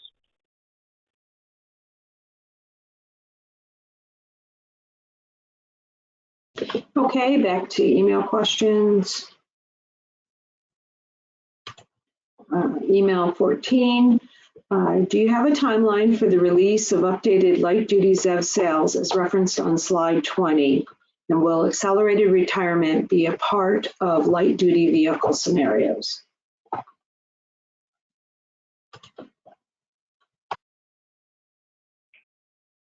So on the light-duty scenarios, the current scenarios was developed based on the sales. So the way that we were modeling these scenarios was we were ramping up the sales to be 100% by 2035, as shown with the dashed line, or the dashed black line, that shows that sales get to ramp up from almost 10% in 2025 all the way to 100% in 2035. Obviously, as noted, this is not as aggressive. So half of the fleet in 2045 will have combustion engines. So we are going to evaluate more ambitious deficit scenarios, as well as scenarios related to high mileage fleets, such as transportation network companies that we are pursuing through SB 1014, and see what sort of what mixture of scenarios or what mixture of modeling assumptions can lead us to reduce the greenhouse gas emissions in the light duty sector.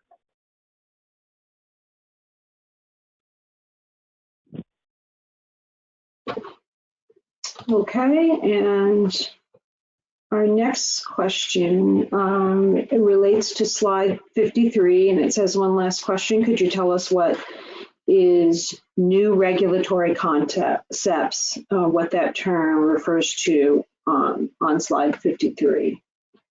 And if I remember correctly, as you're sliding through, as we continue to push forward, we were talking at this point about how we put out various SIPs or various plans, and they're full of measures, but CARB continues to push forward on the, even after those plans are done, constantly looking for new control strategies and new regulatory concepts that we have identified. And I believe we have identified some of those concepts later in other slides. Does anyone have a comment on that? Yeah, This is Sylvia. And so basically what we are saying is that when we look forward and we adopt a strategy, because of the air quality challenges that we have, we're constantly looking to see for pursue cost-effective emission reductions, and we'll continue to identify new regulatory concepts that may provide those cost-effective emission reductions. And this is Ariel. I just wanted to add that I think what we were referencing when I wrote this bullet was the ones that we had described on some of my previous slides when we were talking about, there was a whole bunch of strategies that were identified in the last mobile source strategy and other things that have been done since then. But there were a few things that we presented here today that I believe were pretty new as far as they hadn't really been shared. I want to say prior to this, the potential for off-road OBD standards, recreational marine boat standards, and things like that. In addition, the Clean Mile standard is a relatively new program that's well under development now, but these are things that we did not have included in our measures as in our past SIPs or the mobile source strategy last time around. Okay, thanks. And then email number 16, per slide 52, CARB needs to analyze the emission reductions that will be realized from the recently adopted AB 617 community emission reduction plans. And if there are not significant NOx reductions in the SERPs, will CARB change the guidelines for the allotted AB 617 funding? I think, Sylvia, you were going to handle that? Yeah, right? I'll go ahead and answer that question. And I think one of the key things to note here is that the SERPs are very key to the specific areas that they're around. And so they're in addition to the benefits that we're receiving from, the strategy. And so what we will do is, any NOx reductions that happen because of the SERPs, we will incorporate into our emission inventory. However, we're not going to be changing the guidelines for the AB 617 funding to target NOx reductions, because for many communities, the issue is not NOx reductions and it can be something else.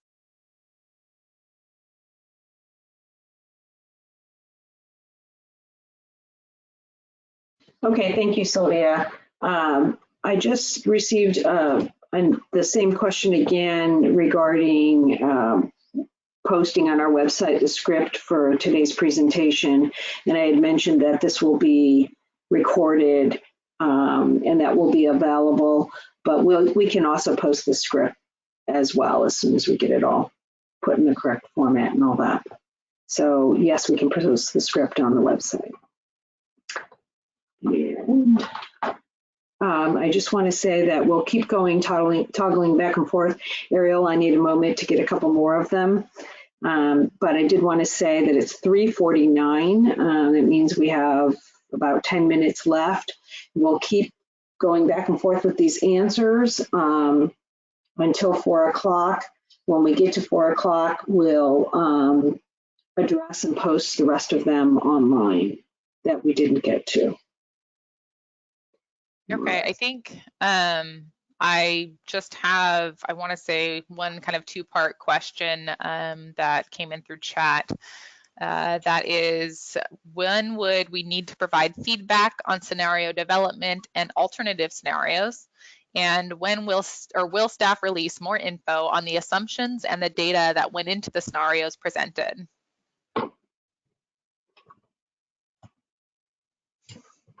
I don't know if Sam, maybe you want to speak to that. I mean, we're definitely taking feedback throughout this process. So we do have, our contact info up there if you want to provide feedback or have questions right away. But as far as releasing more info, I think Sam can maybe answer that question.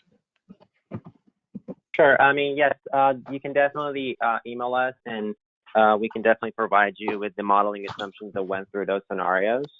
And as Ariel said, please definitely provide us with your feedback or suggestions on the alternative type of scenarios you can think of. We'll definitely look into those and consider them.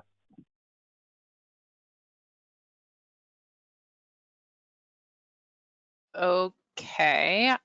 I believe that's all I have via chat right now. And so Carol is getting organized. I think I'll read email 15 for her while she's still going here. It looks like email 15 said, we are also appreciate the inclusion of VMT reduction strategies in the presentation.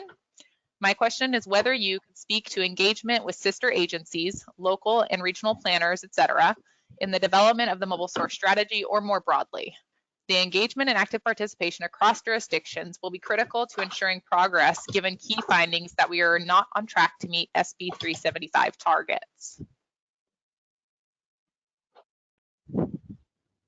And I have a short answer to that. Yes, absolutely.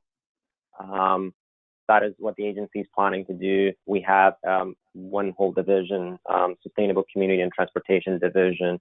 We're working with other agencies, local as well as regional governments on different type of policies or programs that will help reducing VMT. Thanks, Sam. Carol, I'm going to turn it back to you because I don't have any more to read.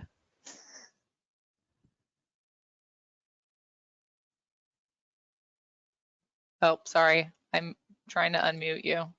Apologies, guys. Please bear with us. I know we only have a few minutes left.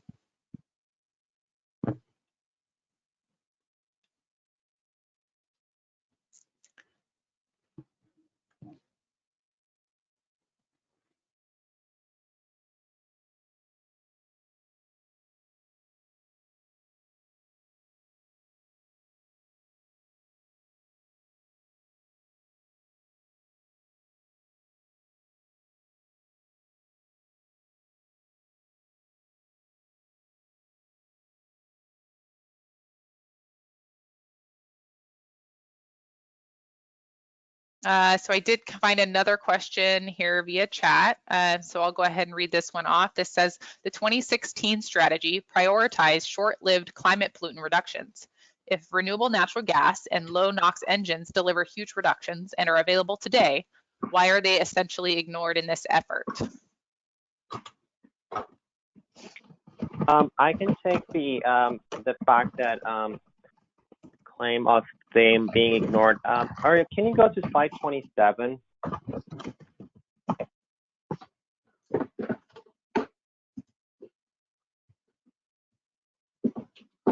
So as you look into the slide 27, the fuel type for the, or even slide 26, if you go one slide back, for meeting our midterm air quality goals or long-term climate goals, we're not necessarily specifying the fuel types for the low NOx technology.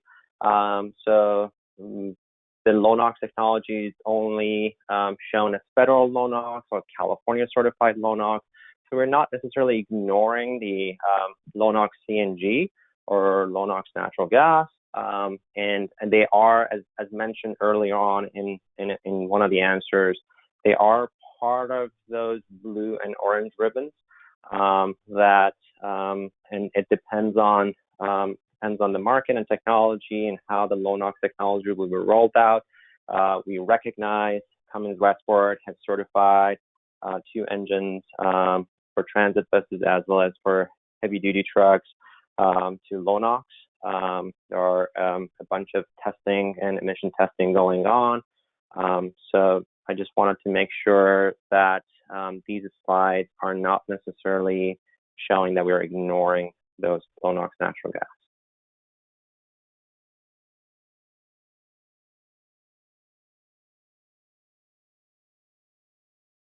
Okay, Ariel, I have it. I was reading my question while on mute. Sorry about that, the last silent period there. Email number 19, these questions relate to slide 47. South Coast and San Joaquin have testified that tens of thousands of cleaner than standard trucks are needed in the very near future to have any hope of getting into attainment.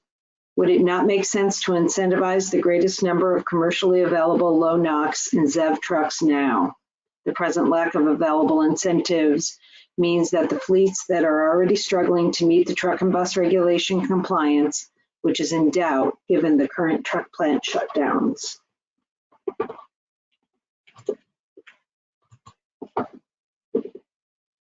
This is Sylvia. I'll go ahead and answer that question. I think as we've stated in this presentation, there are many needs for incentives and for near-term reductions. And so we are definitely wanting to make sure that they happen. You know, as far as incentives go, we have the districts are the ones that in general implement most of the incentives. And we definitely think that more dollars could be spent to incentivize trucks and all of the equipment we've identified, ag equipment, you know, all of the reductions that we need going forward.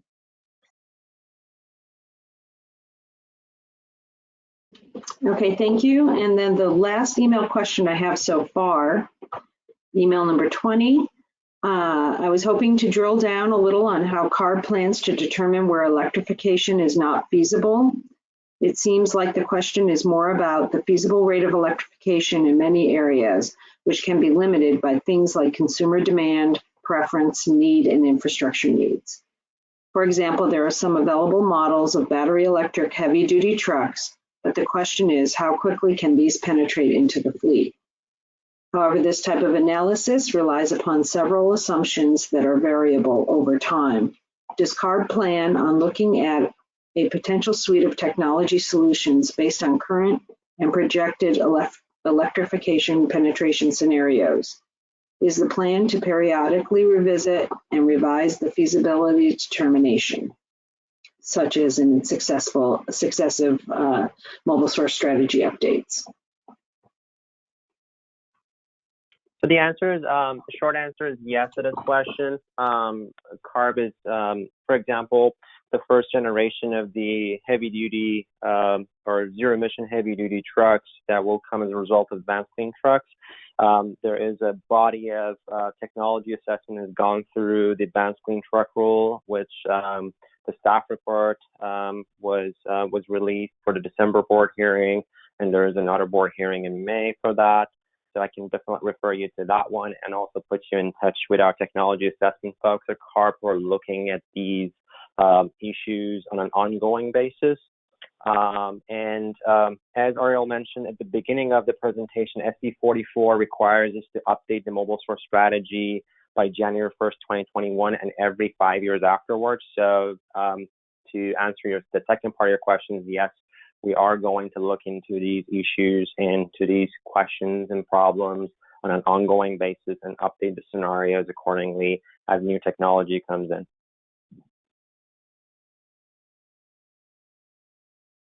Okay, thank you. I have another email question, and it's a long one, so I think I'll go through it and stop at the end of each question maybe to answer. Well, I'll read it through and then we can address it piece by piece. Based on your analysis. Sorry, we're almost at 4 o'clock. Are we going to need to stop at 4 or what are we? We get closed off at 4, correct? We do need to stop at 4. Let me get through as much of this as I can. I'll stop in sections. Okay, thank you. Based on your analysis and observations, what key factors and shortfalls have occurred to cause California's VMT and GHG goals to be way off track? What does CARB plan to do different to get back on track? And if someone could answer that right now, that may be all we have time for on this. And we'll get back to the other ones in writing on the website.